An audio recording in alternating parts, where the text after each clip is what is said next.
नुकताच एक अहवाल समोर आला असून त्यात भारताचं टेन्शन वाढवणारी माहिती देण्यात आलेली आहे.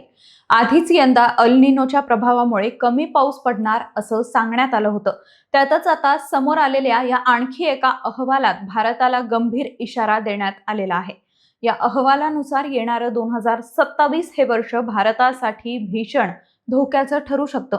हा अहवाल कुणी प्रसिद्ध केलाय, त्यात नेमकं काय सांगण्यात आलंय आणि भारतासाठी पुढील वर्ष धोक्याचं का असणार आहे, सर्व काही जाणून घेऊया या व्हिडिओमधून. त्यासाठी व्हिडिओ शेवटपर्यंत नक्की बघा आणि व्हिडिओ सुरू करण्यापूर्वी महत्त्वाची आठवण, तुम्ही अजूनही आमचं चॅनल सबस्क्राईब केलं नसेल तर आजच आमच्या चॅनलला सबस्क्राईब करायला विसरू नका. नमस्कार, मी समीक्षा, आपण पाहत आहात बखर लाईव्ह.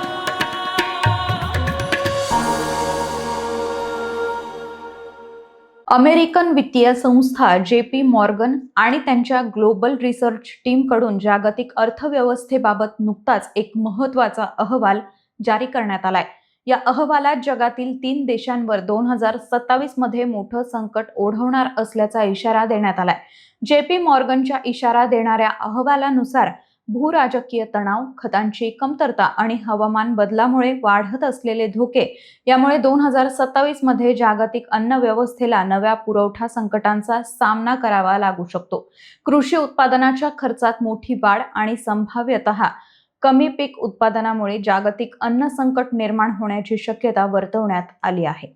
जागतिक अन्न संकटाचा इशारा देताना JP मॉर्गननं महागाईबाबतही चिंता व्यक्त केली आहे. त्यांच्या अंदाजानुसार 2027च्या पहिल्या 6 जागतिक महागाई जवळपास 5% पोहोचू शकते. 2026च्या पहिल्या 6 हा दर सुमारे 2.8% होता. या अंदाजाचा अर्थ जगात अचानक अन्नधान्याचा मोठा तुटवडा निर्माण होईल असा नाही, मात्र शेतकऱ्यांना उत्पादन खर्चात वाढ आणि प्रमुख अन्नधान्यांच्या पुरवठ्यातील कमतरतेचा सामना करावा लागू शकतो.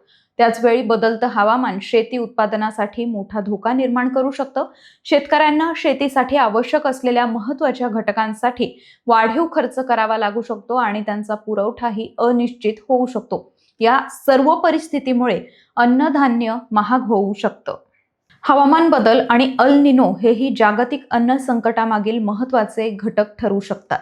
JP मॉर्गनच्या मते अल निनोमुळे प्रमुख कृषी क्षेत्रांमध्ये पाऊस आणि तापमानाच्या पद्धती बदलू शकतात. त्यामुळे दुष्काळ, पूर आणि इतर तीव्र हवामानाच्या घटनांचा धोका वाढू शकतो. ऐतिहासिकदृष्ट्या अल निनोच्या घटनांचा उष्णकटिबंधीय प्रदेशांमधील कृषी उत्पादनात सरासरी 3.5% घट होण्याशी संबंध असल्याचं सांगण्यात आलंय. त्याचवेळी समशीतोष्ण प्रदेशांमध्ये उत्पादनात सरासरी 2.4% वाढ दिसून आली आहे.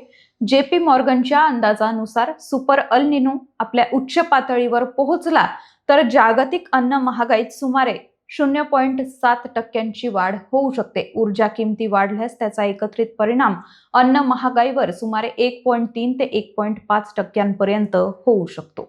यात सर्वात महत्त्वाचं म्हणजे JP मॉर्गननं खास करून भारत, ब्राझील आणि इंडोनेशिया सारख्या देशांना सावध केलंय. खतांचा कमी पुरवठा आणि अल निनो यांचा एकत्रित परिणाम या देशांसाठी महत्त्वाचा ठरू शकतो. जागतिक पातळीवर पीक उत्पादनात घट झाल्यास भारतासमोर मोठं संकट निर्माण होऊ शकतं. ही परिस्थिती निर्माण झाल्यास अन्नधान्याच्या किमती गगनाला भिडू शकतात. JP मॉर्गननं या संभाव्य अन्न संकटांमध्ये अल निनो आणि खतांची कमतरता हे 2 प्रमुख घटक असल्याचं म्हटलंय. खत बाजार आणि अन्न बाजार यांच्यात थेट संबंध आहे. अहवालानुसार मध्य पूर्वेचा जागतिक युरिया निर्यातीमध्ये सुमारे 42% तर अमोनिया निर्यातीमध्ये सुमारे 27% वाटा आहे. त्यामुळे नायट्रोजन आधारित खतांच्या पुरवठ्याच्या दृष्टीनं हा प्रदेश अत्यंत महत्त्वाचा आहे. हॉर्मुझ सामुद्रधुनीच्या आसपास निर्माण झालेल्या अडथळ्यांमुळे या पुरवठा साखळ्या धोक्यात आलेल्या आहेत. त्यात नैसर्गिक वायूच्या वाढत्या किमतींची भर पडली आहे. युरियासारख्या नायट्रोजन खतांचा वापर पेरणीच्या काळात आणि पिकाच्या सुरुवातीच्या वाढीच्या टप्प्यात करणं अत्यंत महत्त्वाचं असतं. या काळात खतांचा वापर करता आला नाही तर नंतर पुरवठा पूर्ववत झाला तरी उत्पादनावर त्याचा परिणाम होऊ शकतो. अहवालातील अंदाजानुसार मोठ्या प्रमाणावर नुकसान झालेली खतं उत्पादन क्षमता पूर्ववत होण्यासाठी 1 ते 4 वर्ष लागू शकतात. तर काही नैसर्गिक वायू प्रकल्पांची दुरुस्ती करण्यासाठी 3 ते 5 वर्षांचा कालावधीही लागू शकतो.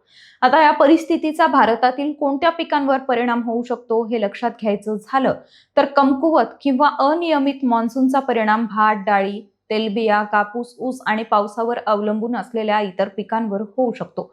याचा परिणाम केवळ शेतापर्यंत मर्यादित राहणार नाही. उत्पादन घटल्यास देशांतर्गत पुरवठा कमी होऊ शकतो, घाऊक बाजारातील किमती वाढू शकतात आणि त्यानंतर किरकोळ बाजारातील महागाईतही वाढ होण्याची शक्यता आहे.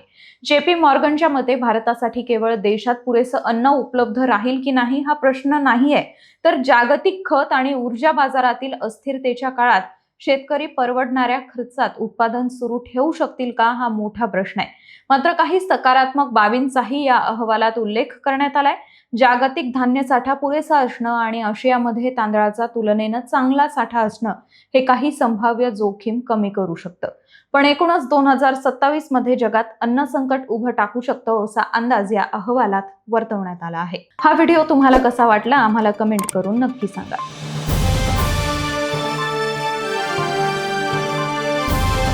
समाजकारण, प्रशासन आणि राजकारणातल्या अचूक विश्लेषणासाठी बखर लाईव्हच्या सोशल मीडिया प्लॅटफॉर्म्सना लाईक, फॉलो आणि सबस्क्राईब करा.